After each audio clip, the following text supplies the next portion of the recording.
So John Brown circulated in the North, and he circulated among the abolitionist community as far east as Boston. And he mostly was raising money. He was raising money for his new project, and his new project was an attack on Harper's Ferry. Harper's Ferry, Virginia in those days, West Virginia now. Why Harper's Ferry? Because there was a federal arsenal there. And John Brown's idea was to seize the weapons in the arsenal and distribute them among slaves in the vicinity of Harper's Ferry. And the slaves would use these weapons to rise up against their masters, killing their masters if necessary, to achieve their freedom. And this would so shape the institution of slavery that slaves would lose their value, and eventually the slaveholders would have to concede, okay, we have to give up this institution. So this is John Brown, and he's trying to start a war to free the slaves. It turns out to be a fiasco. And without getting into the details, he is captured, he's arrested, he's tried, he is hanged. And in going to the gallows, he slips out a note to his jailer in which he prophesies that the evils of this country will be purged only by blood. Well, this sent shockwaves, as you can imagine, through the South. You know, his attack was on Virginia. He was convicted of treason against the Commonwealth of Virginia, as well as murder in some people who were killed in the raid. And so Southerners began to think, oh my gosh, if people like John Brown are running around, we are not safe in the Union.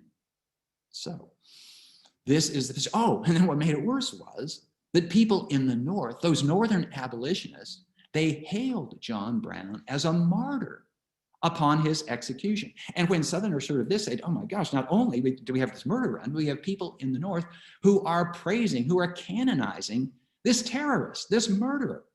And it was not outlandish for Southerners to think, Southern slaveholders to think, if they remained in the Union, first of all, their institution of slavery would be in jeopardy, and possibly their own lives would be in jeopardy if there are more people like John Brown who are giving guns to the slaves who would kill them in their beds. So this is the situation in the South.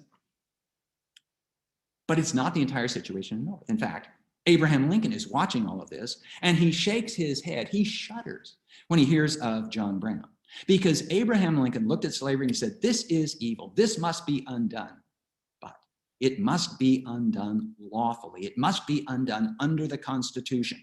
Lincoln, as I say, conceded nothing to John Brown in his belief that slavery was evil, but Lincoln believed that in the short run, actions of people like John Brown would make the situation of slaves worse. I should point out that John Brown's raid on Harper's Ferry freed not a single slave. In fact, John Brown was far less successful than Harriet Tubman in freeing slaves. John Brown wants to start the war doesn't start. And further, no slaves take up his offer to rise up against their masters because they realize this is probably a suicide mission. So Lincoln thinks, first of all, that people like John Brown and actions like the raid on Harper's Ferry were bad for the slaves in the short run, but they're bad for the slaves in the long run too, because they would cause Southerners to basically to circle the wagons and to resist any idea, any arguments that it might be in their own self-interest to end slavery.